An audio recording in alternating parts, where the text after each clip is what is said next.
Hello बच्चों, आ गए अपनी अगली क्लास में। और सम्मिश्र संख्याओं में अगले लेक्चर में बढ़ते हैं। किसी सम्मिश्र संख्या का वर्गमूल, है ना। एक सवाल करके देखा था अपने लोगों ने, आप भी एक दो सवाल करके देखिएगा। वर्गमूल का सवाल आपके नोट्स में है, उसे करके देखिएगा।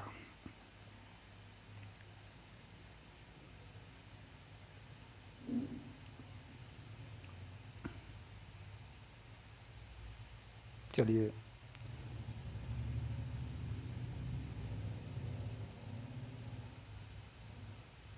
तो आइए हम देखते हैं कि हमने क्या क्या पढ़ लिया। ठीक, सारी बातें हमने पढ़ ली हैं, है ना।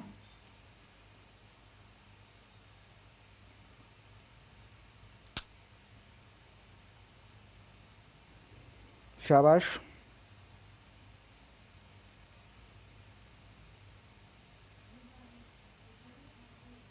ओके,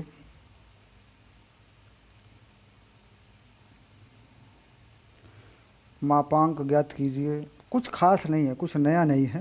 एक सवाल जो है, सिंपल सिंपल से सवाल हैं, सारे आप कर सकते हैं। सारे सवाल आप कर सकते हैं, कोई प्रॉब्लम नहीं है। ओके बेटा, शाबाश। कोई नहीं होगा तो आगे एनसीईआरटी के सवाल करेंगे, एनसीईआरटी पढ़ेंगे, वहाँ से पिकअप कर लेंगे। ठीक है, डज नॉट मैटर। ओके, अब शुभारंभ करते हैं एनसीईआरटी का। अब शुभारंभ करते हैं एनसीईआरटी का। ओके, शाबाश। ये सारे सवाल आप करिएगा एक बार, है ना। चलिए, शाबाश।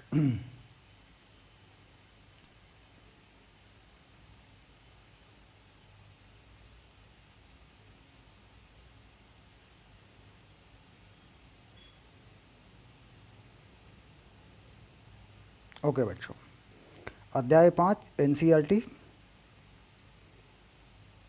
और बेटा ये पेज नंबर है 105 पेज नंबर पर आ गए हैं।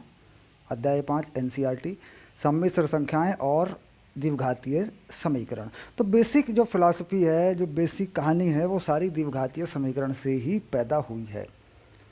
एक होता है कि किसी चैप्टर की भूमिका नहीं पढ़ी, जल्दी में आगे बढ़ गए, है ना, तो वो ना करें। एक बार भूमिका जरूर पढ़ें और एनसीईआरटी को लाइन बाय लाइन पढ़ें। देखो, शुरू कर रहे हैं अभी एनसीईआरटी से, ये चैप्टर शुरू कर रहे हैं, है ना।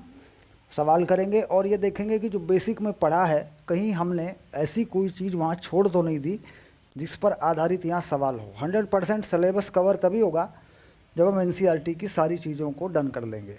ठीक, बेसिक पढ़ाने का उद्देश्य ये होता है कि एनसीईआरटी ठीक से हो जाए, वो चलने लगे, उसके सवाल होने लगे। सीधे सीधे एनसीईआरटी को ना पकड़ें, पहले बेसिक पढ़ें, ठीक करें सारी चीज़ों को, फिर सीधे किताब को चालू कर दें।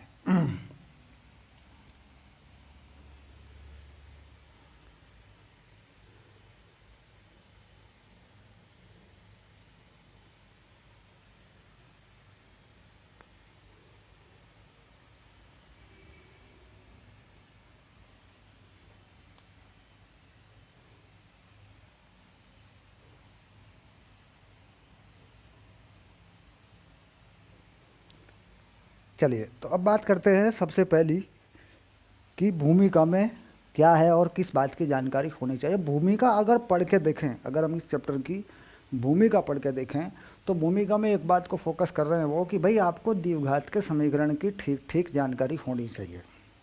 द्विघात के समीकरण की ठीक ठीक जानकारी आपको होनी चाहिए। 10वीं क्लास में आपने द्विघात के समीकरण को हल किया है, उसे गुणनखंड विधि से किया है, या उसे आपने श्रीधराचार्य का सूत्र लगाकर किया है, जिस तरीके से भी किया है। ठीक, अब तो पहली पॉइंट क्या है कि भाई जो द्विघात का समीकरण है, द्विघातीय समीकरण, सबसे पहले बेसिक में यही है कि इसकी जानकारी हमारे पास कितनी है। अगर हम द्विघात के समीकरण को देखें, द्विघात के समीकरण को देखें, तो ये होता है A X square plus B X plus C बराबर 0। इस तरह की फॉर्म में ये समीकरण होता है। बस, अब आगे इसकी खोज करते हैं। अब इसका हल जो होगा, x के दो मान हमें प्राप्त होते हैं। एक्स के दो मान हमें प्राप्त होते हैं। अब हम कह रहे हैं कि हमने इसको हल किया, का हल माना x बराबर अल्फ़ा और x बराबर बीटा। हमने मान लिया कि भाई दो हल हैं, ये जो हल होते हैं इन्हीं को हम कह देते हैं मूल, समीकरण के मूल। तो इसको थोड़ा आगे बढ़ाएं तो ये बन गया x माइनस अल्फ़ा बराबर 0। थोड़ा इसको भी आगे बढ़ाएं, x माइनस बीटा बराबर 0। अब ये समीकरण नंबर 1 हो गई, ये समीकरण नंबर 2 हो गई। ये हल है, माना हल, का हल माना, माना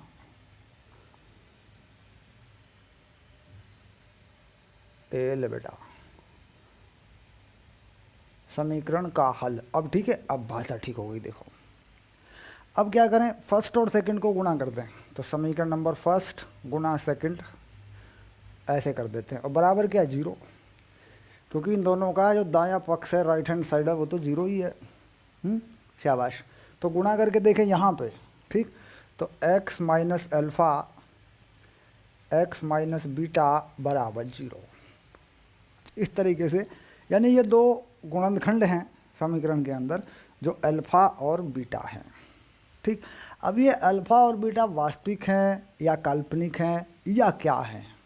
ठीक, अगर ये दोनों वास्तविक हैं तो 10वीं क्लास में जाके काम चल जाएगा। अगर इनमें कुछ काल्पनिकता है, यानी इनमें कुछ काल्पनिक भी है वास्तविक भी है, तो वही हम पढ़ रहे थे इस चैप्टर के बेसिक में, वही है सम्मिश्र संख्या। अब इसको कनेक्ट करके देखते हैं, देखो कैसा कुछ रूप हमारे सामने आता है। ब्रैकेट खोल के देखते हैं तो X square minus beta X minus alpha X plus alpha beta बराबर 0। इस तरह की समीकरण आती है, X square minus X beta plus alpha या alpha plus beta alpha beta बराबर 0। तो इस तरह की समीकरण आती है। जबकि हम जो द्विघात का समीकरण मान के चले हैं वो कुछ और है, उसमें थोड़ा सा फ़र्क है। इसमें देखो ज़रा ठीक से क्या फ़र्क है उसमें। द्विघात का समीकरण जो माना हुआ समीकरण है वो ये है, और यहाँ पर कुछ और आया। तो इसका मतलब इस समीकरण से इसकी तुलना हो सकती है, कोई दिक्कत नहीं है। इस समीकरण से इसकी तुलना हो सकती है, कोई समस्या नहीं है। इस समीकरण को a से भाग कर लो तो ये हो जाएगा एक्स स्क्वायर प्लस बी बटा ए एक्स प्लस सी बटा ए बराबर 0। ठीक, अब एक्स स्क्वायर का जो गुणांक है यहाँ पे वो क्या है 1, यानी एक्स के साथ में क्या गुणा है बेटा, 1 का ही गुणा है बस। और यहाँ पर भी एक्स स्क्वायर का गुणांक क्या है 1 है। ठीक, तो एक्स स्क्वायर का गुणांक दोनों में क्या है, अगर उसे देखें 1 बराबर 1, ये समान होना चाहिए, ये समान होना चाहिए। अब मान लीजिए कहीं एक्स स्क्वायर के बजाय माइनस एक्स स्क्वायर आ जाए तो गलत हो जाएगा, उसको माइनस से गुणा कर दो, उसको माइनस से गुणा करके एक्स स्क्वायर का गुणांक 1 बना लो। सबसे पहली शर्त है जब दो समीकरणों को बराबर करते हैं। अब इसके बाद x का गुणांक, x का गुणांक इधर क्या है, x का गुणांक ज़रा देखें माइनस अल्फ़ा प्लस बीटा।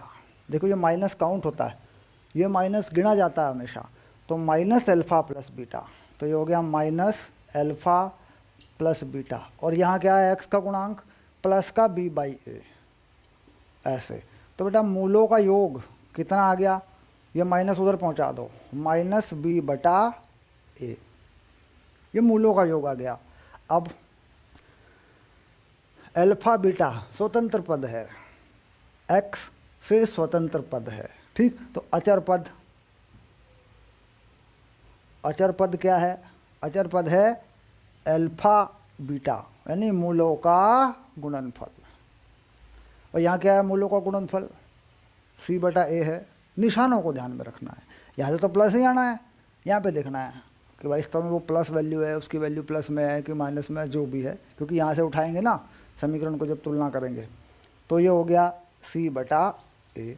तो ये है मूलों का योग, ये है मूलों का गुणनफल। ठीक, अब आया मूलों का अंतर। अब यहाँ ये मूलों का योग है, देखो समीकरण नंबर 1 मान लूँ इसको, शाबाश। इसको समीकरण नंबर 2 मान लूँ, कोई दिक्कत नहीं है। समीकरण नंबर 1 और 2 वहाँ भी मान रखे हैं, कोई फर्क नहीं पड़ता, ठीक, इधर भी मान लो। अब ये मूलों का योग है, ये मूलों का गुणनफल है, ठीक। अब चाहिए मूलों का x का गुणांक, ये मूलों का योग है बेटा, ये लिख दें मूलों का योग, मूलों का योग ऐसे। और ये क्या है, मूलों का गुणनफल, मूलों का गुणनफल, शाबाश, ये हो गया। अब चाहिए मूलों का अंतर, मूलों का अंतर, यानी अब तुझे चाहिए मूलों का अंतर, यानी अल्फ़ा माइनस बीटा तुझे चाहिए। अल्फ़ा माइनस बीटा है तो कितना होगा alpha minus beta, alpha minus beta कितना होगा, तो क्या करें, ऐसा कर लेते हैं, वर्गमूल अल्फ़ा प्लस बीटा का स्क्वायर माइनस 4 अल्फ़ा बीटा। देख बेटा ये मूलों का अंतर है कि नहीं, इस ब्रैकेट को खोल के देख, ये मूलों का अंतर है कि नहीं, बीजगणित में इसी सुविधा है। अगर मैं इसका वर्ग खोल दूँ तो alpha square plus beta square plus 2 alpha beta, plus का 2 अल्फ़ा बीटा, उसमें से 4 घटा दिए तो माइनस का 2 अल्फ़ा बीटा, तो अल्फ़ा माइनस बीटा का पूर्ण वर्ग हो जाएगा, ऊपर लगा दिया वर्गमूल। तो देख अल्फ़ा माइनस बीटा आएगा कि नहीं आएगा। यानी अगर दो राशियों का प्लस मालूम है, दो राशियों की गुणा मालूम है, तो अपन इस फॉर्मूले से उनका अंतर भी पता कर सकते हैं। इसकी जांच करेंगे, इसको ब्रैकेट को खोल के देखो, अल्फ़ा माइनस बीटा आ जाएगा फाइनल, ठीक। तो कुल मिलाकर पूर्ण वर्गों के फार्मूलों का इस्तेमाल कर दिया हमने, ए प्लस बी, ए माइनस बी, है ना, उसमें ए बी का पद आता है, जुगाड़बाजी लगा दी, ऐसा कर दिया हमने, ठीक। अब यहाँ से मान रख सकते हैं मूलों का अंतर, तो मूलों का गुणन और मूलों का योग मालूम है, रख दिया। ये है माइनस बी बटा ए का वर्ग माइनस 4 सी बटा ए, ये ले, तो ये क्या आ गया, मूलों का अंतर। अब ये मूलों का अंतर कितना हो जाएगा, देखिए ये जो माइनस है, यहाँ माइनस है, इसका वर्ग है, ठीक से देख, ये माइनस है यहाँ पे, इसका वर्ग है, तो खत्म हो गया माइनस, ये ले, ठीक। अच्छा बनेगा कितना, ये बनेगा पूरी तरह बी स्क्वायर बटे ए स्क्वायर, ये देख बी स्क्वायर बटे ए स्क्वायर बनेगा, बहुत ज़्यादा बोर्ड इधर जगह नहीं है, वहीं पर कर देंगे। अब इसका ए स्क्वायर इसका लघुत्तम होगा, यहाँ पे एक ए है, तो बी स्क्वायर माइनस 4ac बटे ए स्क्वायर, क्या लिख रहा हूँ, बी स्क्वायर माइनस 4ac बटे ए स्क्वायर, ये आ गया। अभी जो ए स्क्वायर है इसको वर्गमूल से बाहर ला सकता है ना, शाबाश, तो ये हो गया 1 बटा ए ऐसे, और वर्गमूल में आ गया बी स्क्वायर माइनस 4ac, तो ये चीज़ क्या है, ये मूलों का अंतर है। तो मूलों का योग आया, मूलों का गुणन आया, मूलों का अंतर भी निकाल लिया, ठीक। तो समीकरण में मूलों का योग, मूलों का अंतर, मूलों का गुणनफल, दो चीज़ें इस्तेमाल हो रही हैं इसमें से। मूलों का योग इस्तेमाल हो रहा है यहाँ पे, और मूलों का गुणनफल इस्तेमाल हो रहा है यहाँ पे। यानी किसी भी समीकरण में लिखा हुआ देख के बता सकते हैं कि मूलों का योग यहाँ माइनस एक्स लगा के यहाँ इस्तेमाल हो रहा है, यानी माइनस में मूलों का योग यहाँ इस्तेमाल हो रहा है, और उनका गुणनफल सीधे सीधे प्लस में यहाँ इस्तेमाल हो रहा है, सी बटा ए, सिंपल, शाबाश। तो द्विघात के समीकरण का बेसिक मूलों का योग यहाँ से क्लियर है, ठीक। अब इससे ज़्यादा यहाँ पे इस चीज़ पे दिमाग लगाने की ज़रूरत नहीं है, क्योंकि इसकी हल्की फुल्की जानकारी पहले बेसिक में भी दे दी गई है, ठीक। अब आगे बढ़ते हैं।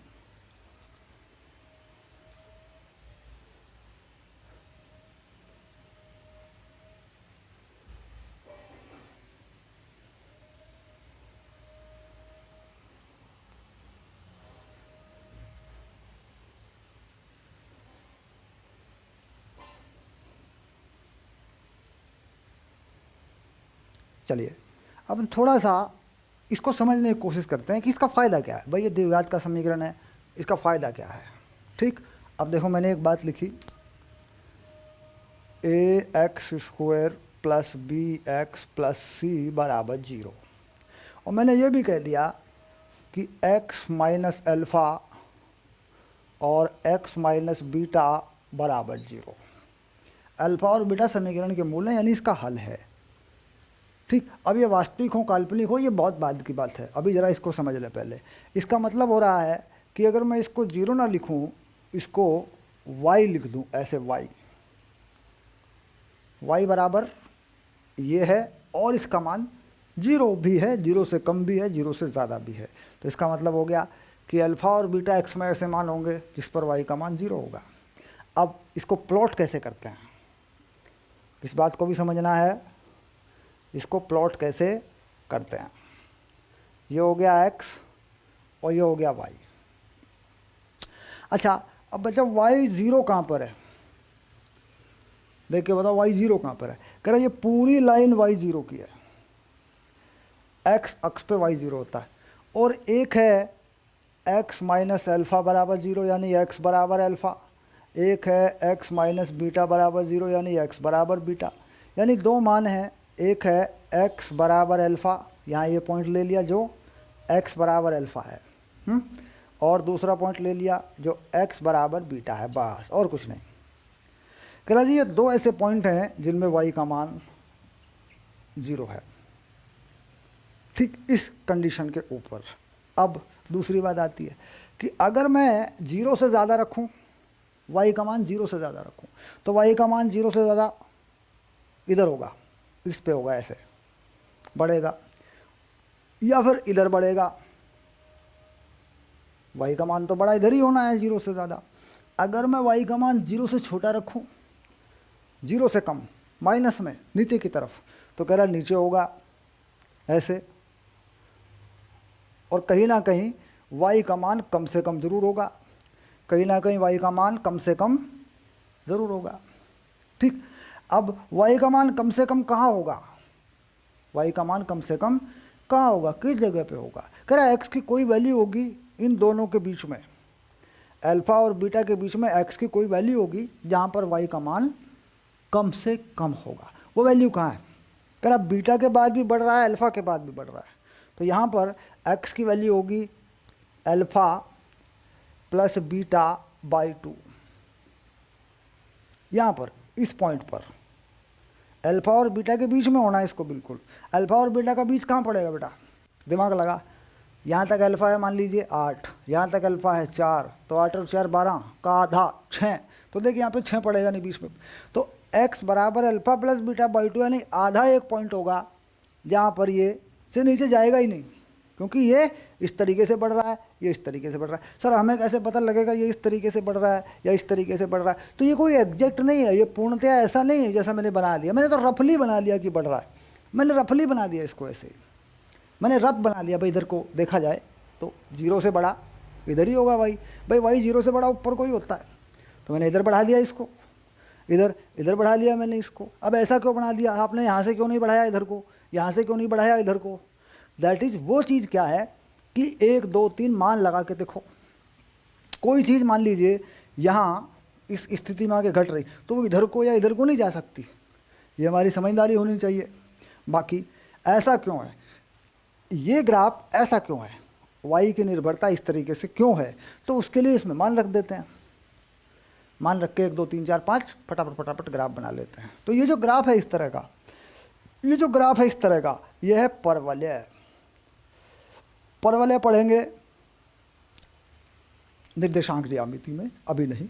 अभी इसका थोड़ा सा बेसिक बनाया कि दरअसल द्विघात का समीकरण क्या प्रदर्शित करता है, द्विघात का समीकरण क्या बताता है। तो द्विघात का समीकरण एक परवलय को बताता है। ठीक, ये बात कंफर्म हुई। और इतनी सी बात याद करनी है कि अल्फ़ा बीटा पे 0 है तो बीच में कहीं उनके में कम से कम होगा। और ये चीज़ कब है, जब बढ़ रहा है। अब हो सकता है a का मान माइनस हो, b का मान माइनस हो, प्लस माइनस जो भी होंगे वो बाद की बात है। अभी इसी के हिसाब से मान लिया हमने, अभी हमने मान लिया भाई a बराबर 0 से बड़ा, b बराबर 0 से बड़ा, c बराबर 0 से बड़ा, सब 0 से बड़ा। अभी हमने ये मान लिया कि a बड़ा है 0 से, b बड़ा है 0 से, c बड़ा है 0 से, सब 0 से बड़े हैं, सब प्लस प्लस प्लस करके मान लिया। तो प्लस प्लस करके मान लिया तो इस तरीके से आ गया मामला सारा का सारा। ठीक, एक्स बराबर अल्फ़ा। अब अल्फ़ा का मान, अल्फ़ा 0 से बड़ा है, बीटा 0 से बड़ा है, ऐसा मान के चलेंगे ना, क्योंकि अल्फ़ा 0 से बड़ा। देखो ये चीज़ नहीं करो, ये मत करो, अभी रुको। अल्फ़ा 0 से बड़ा है ना, तो इसको 0 से बड़ा कर दो ऐसे, बस इस पे लगाओ, क्योंकि दोनों अल्फ़ा पॉजिटिव लिए गए ना, तो ये चीज़ करके देखो। ठीक, शाबाश।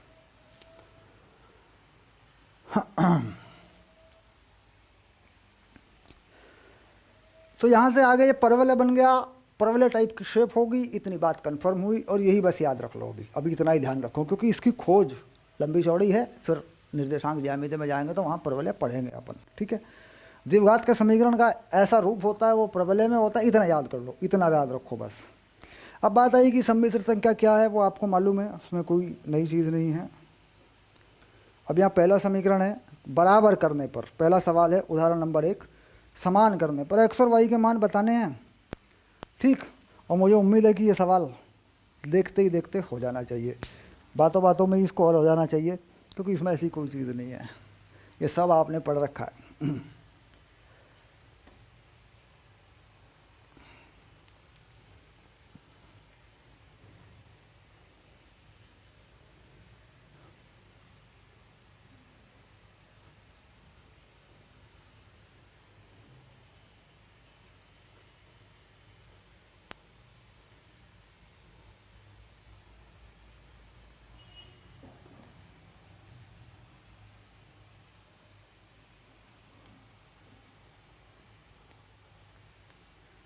शाबाश बच्चों, शुरू करें। ओके, शुरू करते हैं। तो पहला उदाहरण ले लेते हैं, उदाहरण नंबर 1, बिल्कुल पहला उदाहरण है एनसीईआरटी का। क्या कह रहे हैं, शुभारंभ करते हैं, श्री गणेशाय नमः। 4x plus iota 3x minus Y बराबर 3 है। x वास्तविक संख्याएं हैं, x तथा y के मान ज्ञात कीजिए। ठीक, तो सिंपल सी बात है, किताब को लेके पढ़ना बेटा। ये कह रहे हैं 4x plus iota bracket 3x minus Y बराबर 3 प्लस माइनस 6 आयोटा, ऐसे लिख देते हैं। ठीक, ऐसे ही लिखा है, -6 बाद में लगा। x और y के मान ज्ञात कीजिए, जहाँ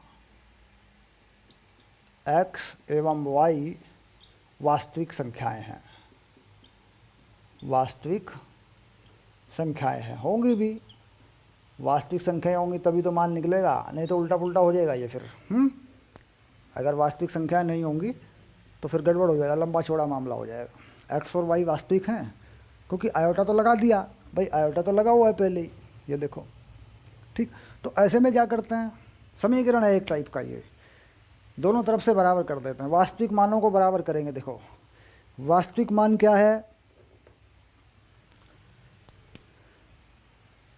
ये रहा वास्तविक मान, कंफर्म कर ले बेटा, पहले पढ़ा हुआ है सब कुछ, ये रहा देख, वास्तविक मान के बराबर कर देते हैं। ठीक, तो ये हो गया 4x बराबर 3, x बराबर 3/4। तो एक उत्तर तो वैसे ही आ गया तेरा, शाबाश।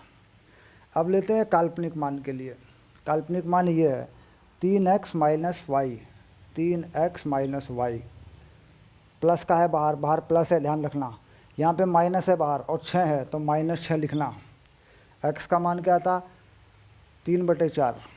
ओके, तो x की जगह पे लगा दे 3/4, माइनस वाई बराबर -6। अब इस -6 को इधर कर ले, y को उधर कर ले, y पॉजिटिव हो जाएगा, या फिर इस पूरे के पूरे नंबर को उधर कर ले, माइनस से गुणा कर लेना बाद में, जैसे चाहे ये y निकाल दे। तो मैं लिखता हूँ 9/4 प्लस 6 बराबर y।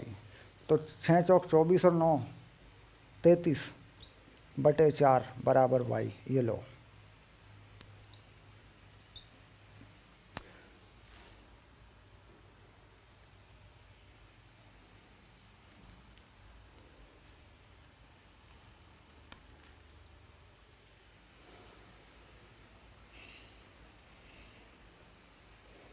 अब आया सम्मिश्र संख्याओं का बीजगणित।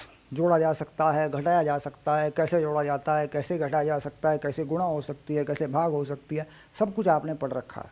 ठीक, साचार्य का नियम, संवरक नियम, क्रम विनिमय नियम, योगात्मक तत्सम नियम, योगात्मक प्रतिलोम का अस्तित्व है, वो सब आपने निकाल रखा है। पॉइंट टू पॉइंट सारी चीज़ें आपने निकाल रखी हैं। लेकिन एनसीईआरटी को बेटा लाइन बाय लाइन पढ़ें, इसकी हर चीज़ को पढ़ें और वेरीफाई करके देखें। मतलब सर बेसिक में तो पढ़ लिया, ठीक है, बेसिक में हमने पढ़ लिया, ये बात सही है, लेकिन यहाँ पर भी लाइन बाय लाइन पढ़ें उस चीज़ को, एक एक चीज़ को पॉइंट टू पॉइंट देखें, हो गया कि नहीं हो गया, चेक करते जाएं। ठीक है, एक रिवीजन भी हो जाएगा। योग हो गया, अंतर हो गया, गुणा हो गई, शाबाश। भागफल हो गया, आई की घात को कैसे सॉल्व करना बेटा, ये भी बेसिक आपका बना हुआ है, कोई प्रॉब्लम नहीं है। किसी वास्तविक संख्या का वर्गमूल, ऋण वास्तविक संख्या का वर्गमूल कैसे निकालना है, ये भी कन्फर्म है। आइडेंटिटी यानी तत्समक सिद्ध करते हैं, ये भी मैंने सवाल करा रखा बेटा आपको, पूर्ण वर्ग जब लगाते हैं तो कैसे सिद्ध होगा, कोई बड़ी चीज़ नहीं है। अब ए तथा आई बी के रूप में लिखिए, यहाँ दो ऑप्शन हैं, एक आप कर लेना, एक मैं करा देता हूँ। उदाहरण नंबर 2 का दूसरा सवाल है, उदाहरण नंबर 2 का दूसरा क्वेश्चन मैं कर रहा हूँ। ठीक है, पहले वाले को आप ठीक करेंगे। उदाहरण है बेटा, इसका सॉल्यूशन ऑलरेडी किताब में है, वहाँ से देख के करें, बिना देखे करें। सबसे पहले तो बिना देखे करें। ठीक, दिक्कत आती है तो चेक करें, नहीं तो कोई ज़रूरत नहीं, आगे करते जाओ, आगे बढ़ते जाओ। तो उदाहरण नंबर 2 का दूसरा हिस्सा है ये, उदाहरण नंबर 2 का ये दूसरा पार्ट है। ये कह रहे हैं ए प्लस आई बी के रूप में लिखिए, ए प्लस आई बी के रूप में लिखिए, शाबाश। Okay done. क्या है सवाल? सवाल है माइनस आयोटा 2 आयोटा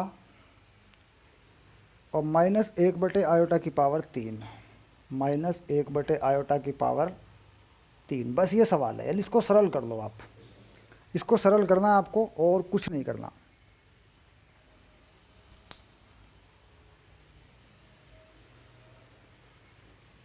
चलिए अब आयोटा आयोटा हटाना शुरू करें। पहले तो देखें भाई आयोटा की कुल कितनी पावर है। तो देखो देखो यहाँ पे ये माइनस है, माइनस आयोटा है ना, तो क्या करें -1 कर लें इसको, ये लीजिए आयोटा की पावर 1 यहाँ पर है बेटा 1, यहाँ पे एक और है, और यहाँ पे आयोटा की पावर 3 और है, ये होगी आयोटा की पावर, ये 2 है, इसको गुणा में ले लें। ये -1 है, इसको गुणा में ले लें। 1/8 को गुणा में ले लें और इसकी पावर 1/3 लगा लें। और जो -1 की पावर 3 है, 3 है बेटा, पावर 1 नहीं 3 है, इसकी पावर 3 लगा लें, इसकी पावर 3 लगा लें, बस। ये -1 मान के इसको, इसकी पावर 3 लगा लें, 1/8 की पावर 3 लगा लें, इस 2 को अलग लिखें। आयोटा की पावर ये 1 है, इसको यहाँ लिखें, ये आयोटा की पावर 1 है, इसको यहाँ लिखें, -1 को अलग कर लें, उसके बाद सेट कर लें इसको ऐसे। ओके, अब आयोटा की पावर हो गई 5। ओके, तो सबसे पहले आयोटा की पावर कितनी लिख दें, 5।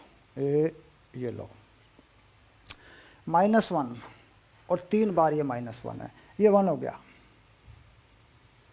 -1 की गुणा 4 बार करो, -1 1, फिर से -1 1। ठीक, तो कुल मिला के ये -1 3 और ये 1 हो गया। उसके बाद ये 2 है और 1/8, 8 का घनमूल 2 होता है, ऐसे लिख दो इसको, 2 से 2 कट गया। ठीक, तो कुल मिला के ये आ गया आयोटा की पावर 5। अब आयोटा की पावर 5 है तो इसे अपने पुराने तरीके से सिंपल कर दो, आयोटा स्क्वायर की पावर 5/2 कर दो, ऐसे आयोटा स्क्वायर लगा दो, 5/2 कर दो। ये तो 5/2 है, इसको भी ठीक कर दो, ये हो गया आयोटा स्क्वायर, है ना। इसको लिखो आयोटा स्क्वायर की पावर 2 प्लस 1/2, 5 को लिख सकते हो। तो ये 2 है, इसको अलग कर दो, आयोटा की स्क्वायर 2, और इसे कर दो आयोटा का स्क्वायर की पावर 1/2। अब ये जो आयोटा स्क्वायर की पावर 2 है, इसे -1 की पावर 2 कर दो, प्लस, इसे आयोटा कर दो बस। बेटा प्लस नहीं है, गुणा है, ऊपर पावर में था वो, देख उल्टी हो जाएगा ना, कुछ का कुछ बदल जाता है। हाँ वो पावर में है, यहाँ पे ये पावर है, ए ऐसे, हाँ घात में है ना, हाँ शाबाश। तो ये 1 हो गया और ये आयोटा, तो आयोटा आ गया, ठीक, सिर्फ आयोटा आ गया। अब इसको कह रहा ए प्लस आयोटा बी की फॉर्म में लिखो, तो क्या लिखें, जेड बराबर 0 प्लस आयोटा, ऐसे लिखते हैं, क्योंकि इसमें सिर्फ आयोटा आया है, वास्तविक तो आया ही नहीं है इसमें नंबर, वास्तविक कुछ भी नहीं है, तो वास्तविक की जगह पे क्या लिखते हैं, 0 प्लस आयोटा, ये आयोटा ये रहा देखो, यानी यही जेड है बेटा, यही जेड है, ये पूरा जेड है, ये पूरा जेड है। तो जेड बराबर आयोटा आ गया और तो कुछ नहीं आया, तो इसका मतलब वास्तविक मान इसमें आया ही नहीं है, उसको 0 लिख दो बस। कह रहा इस रूप में लिखो, तो वास्तविक मान अगर नहीं है तो क्या लिख दें, 0। डन, शाबाश, आगे चलो।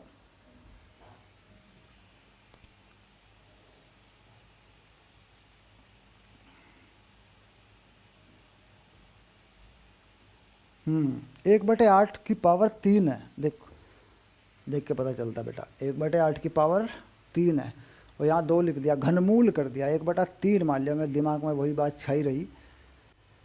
हाँ 512, ये आ गया देख, 8 8 64, हाँ 512, ठीक है।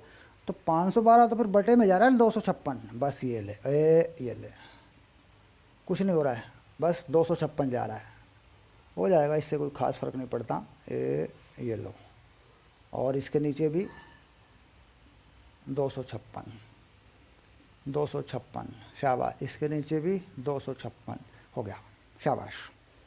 तो यहाँ पे क्या, इसके नीचे भी 256, इस 3 के बजाय 1/3 मैंने सोच लिया, घनमूल लगा दिया, मैंने कहा भी था इसका घनमूल शाबाश, आगे चलो। हाँ अगला सवाल है कि पावर 3 लगी हुई है, ए प्लस बी आई के रूप में लिखिए, उदाहरण नंबर 3, शाबाश, इसको भी हल करना है, इसको भी हल करेंगे।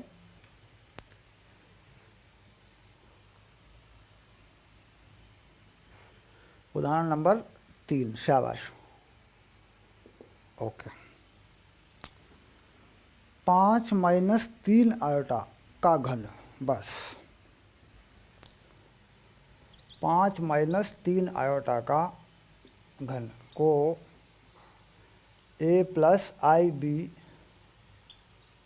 के रूप में लिखिए, शाबाश। अब ये घन है, सवाल ये है कि ये घन है, अब घन है, 2 है, 3 है, तो इसका फॉर्मूला पता होना चाहिए अपने को। तो क्या फार्मूला होता है ज़रा याद करके बताओ।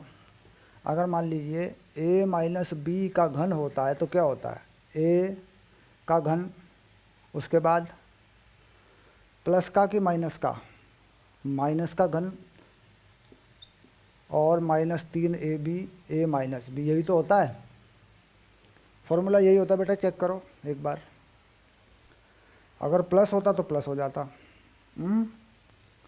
अगर प्लस होता तो प्लस हो जाता, पक्का। तो ये फार्मूला उस पर डाल दें, वहाँ पे इसको ए कर दें, इसको बी कर दें, शाबाश।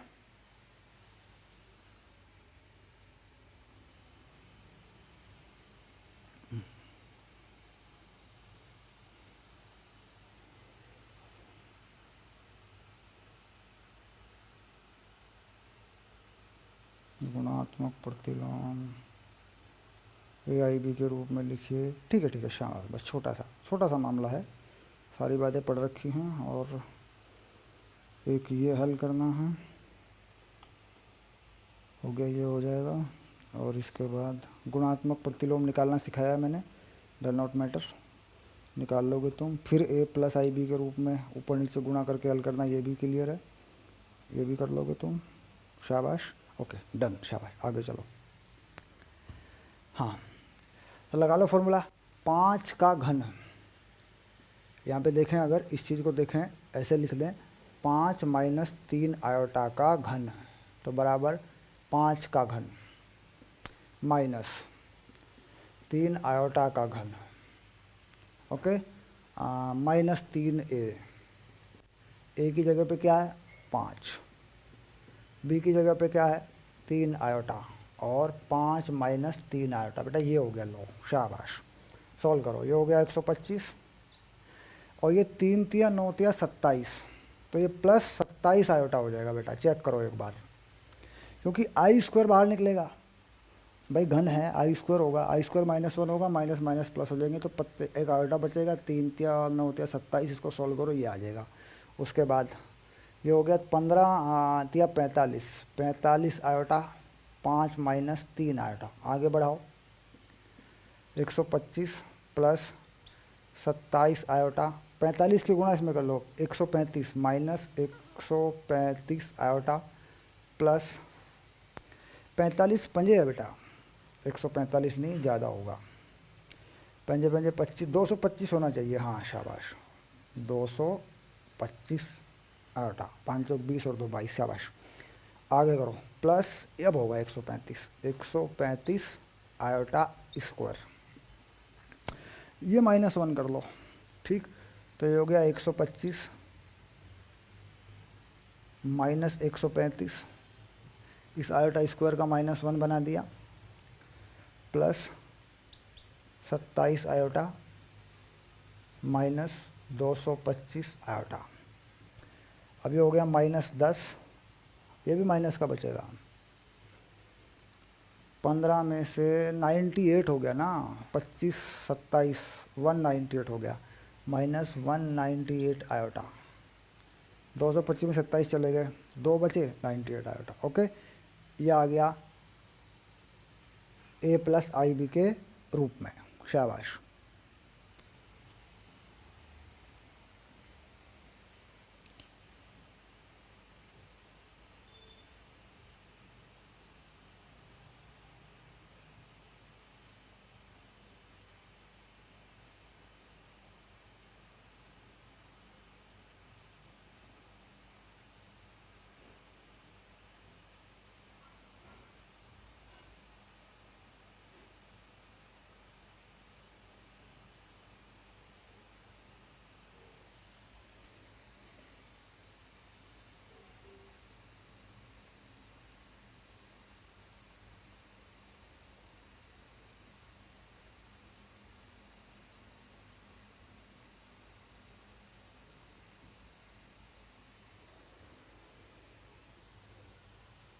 डन।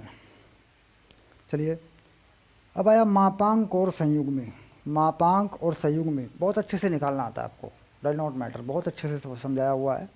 कोई क्वेश्चन अगर करना है तो बेटा मैं देखता हूँ, मैं बता रहा हूँ करके।